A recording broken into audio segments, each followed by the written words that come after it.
you're not bad at learning. You've just been rewarded your entire life for pretending to learn, and nobody ever called you out on it. School gave you grades for memorization. Your workplace gave you praise for sounding informed.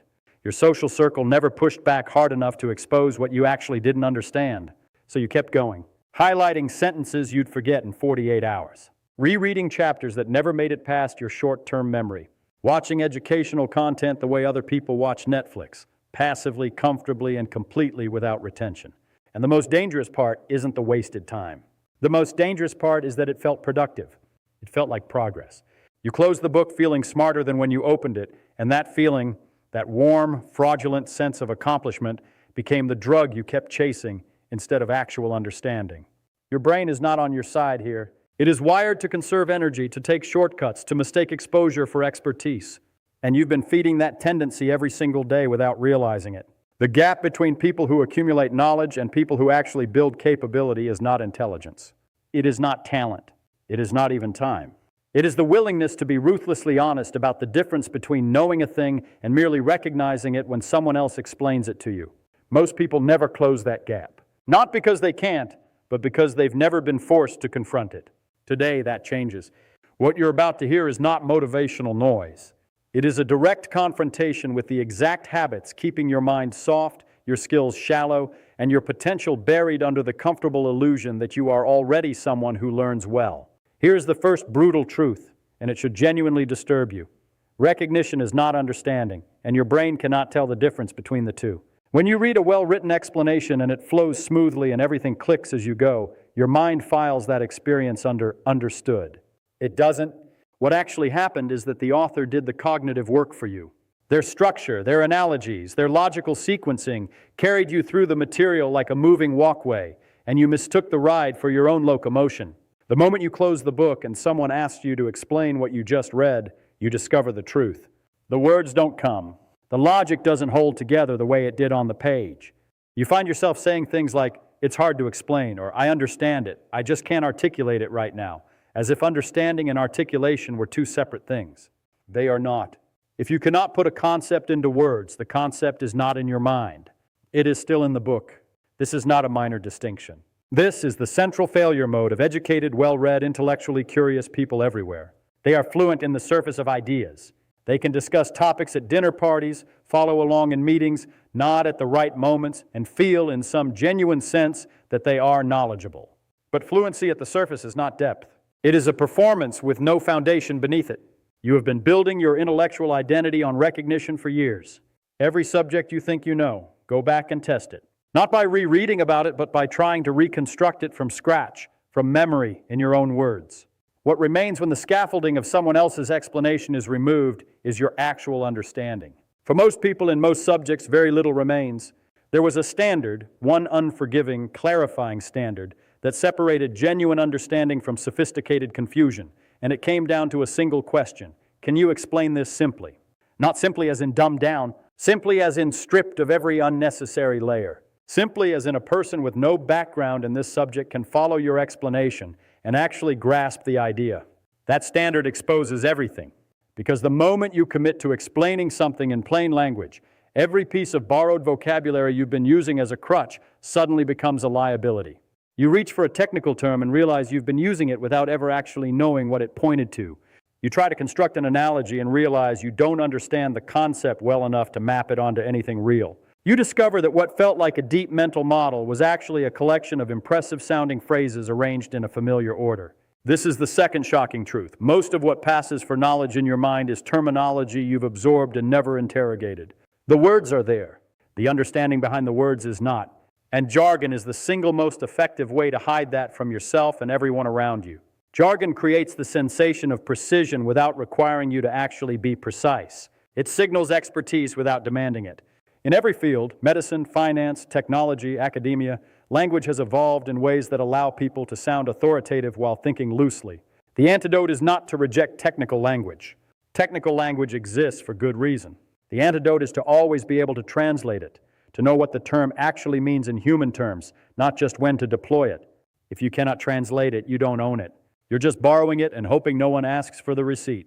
The exact moment real learning begins, not the comfortable, frictionless kind, but the kind that actually rewires your understanding, is the moment you try to teach. Not explain casually, not summarize. Teach. Walk someone through an idea from zero. Take full responsibility for their comprehension. That shift in responsibility changes everything. When you're a student, you can hide. You nod. You follow along. You absorb enough to pass the test and move on. But the moment you stand on the other side of that equation, there is nowhere to hide. Every gap in your understanding becomes visible instantly. You'll be mid-sentence, confident, moving through the explanation, and then you'll hit a wall. A question you can't answer. A step in the logic you can't justify. A connection you assumed was there but cannot actually demonstrate. Most people experience that moment and feel shame. They interpret it as evidence that they're not smart enough, not prepared enough, not ready. That interpretation is completely wrong. Those gaps are not proof of failure. They are the most valuable information the learning process can give you. They are a precise real-time map of exactly what you do not yet understand, and therefore exactly what you need to study next. The problem is that most people's learning habits are specifically designed to avoid ever encountering those gaps. Passive consumption, reading, watching, listening, keeps you permanently in the role of receiver. You never have to produce. You never have to perform. You never have to stand in front of the idea with no safety net and prove that you actually hold it. And because you never do that, the gaps accumulate silently, invisibly, underneath a growing surface of apparent knowledge. You end up someone who has studied a subject for years, but cannot have a real conversation about it under pressure. Now here is the truth that cuts deepest, and if only one thing stays with you, let it be this one. You do not have a learning problem. You have an ego problem. Every effective learning strategy, self-testing, active recall, teaching out loud, deliberately seeking out what you don't know, is uncomfortable. It involves being wrong. It involves stumbling. It involves sitting with the undeniable evidence that you don't understand something you thought you did. And your ego has decided that this discomfort is unacceptable. So it negotiated a compromise. It found learning strategies that feel effortful but carry no real risk of exposure. Rereading feels like work. Highlighting feels like engagement. Watching a lecture twice feels like diligence. None of them require you to be visibly wrong. None of them force you to confront your ignorance directly. They are comfort dressed up as discipline, and your ego accepts them happily because they preserve the story you've been telling yourself, that you are someone who takes learning seriously. You don't. Not yet. Taking learning seriously means voluntarily stepping into the discomfort of not knowing. It means closing the notes and trying to reconstruct the idea from memory, knowing you'll fail partially and using that failure as data.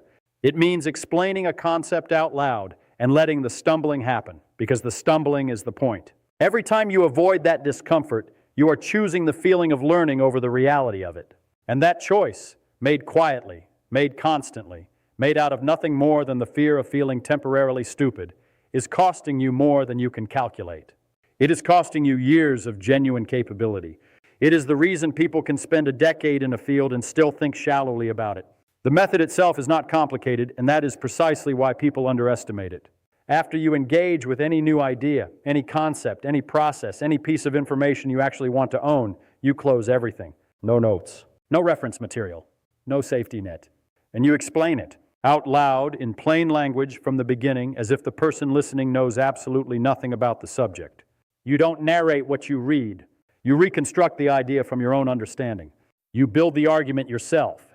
And when you hit a point where the words stop coming cleanly, where you find yourself vague or circular or suddenly uncertain of a step you thought you'd understood, you stop. That moment of friction is not an interruption to the learning. That moment is the learning. You've just found a gap that passive consumption would have hidden from you indefinitely. You go back not to reread the whole thing, specifically to the gap. You study only that piece until you can explain it cleanly. Then you return to the full explanation and run through it again. This cycle, explain, find the gap, fill the gap, explain again, does something that no amount of rereading can replicate. It builds understanding that is genuinely yours, not borrowed, not rented from someone else's explanation, not dependent on the original source being in front of you.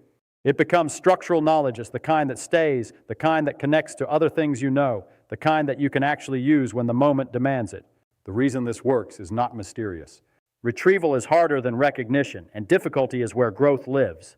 Every time you force your mind to reconstruct rather than recognize, you are building the neural pathways that make thinking in that subject more natural, more flexible, and more durable. So here is where this ends. Not with encouragement, but with a direct challenge that will tell you everything about where you actually stand. Take one subject, one concept, something you've been studying, Something you've told yourself and others that you understand. And right now, not later, not after one more review, explain it out loud. Plain language, no notes. Start from the beginning and build it all the way through. What happens in the next 3 minutes will show you more about your actual level of understanding than any test, any grade, or any amount of time spent with your face in a book. If it flows cleanly, you have real knowledge. If it falls apart, if you find yourself vague or circular or suddenly unsure of steps you assumed were solid, you have just discovered the truth about where you actually are. And that truth, uncomfortable as it is the only foundation you can build anything real on. Stop optimizing for the feeling of learning. Stop collecting concepts like trophies you display and never use. The world is not impressed by what you've been exposed to. It only responds to what you can actually do, think, and produce under pressure. Every day you spend in the comfortable loop of passive consumption is a day you are actively choosing to stay exactly where you are. You now know what real learning looks like. You know the standard, you know the method, you know the cost of avoiding it. The only question left is whether you'll do something with that, or whether you'll find a way to feel good about not changing. That choice, made right now in the next 10 seconds, is the one that separates people who grow from people who only believe they are growing. Prove which one you are.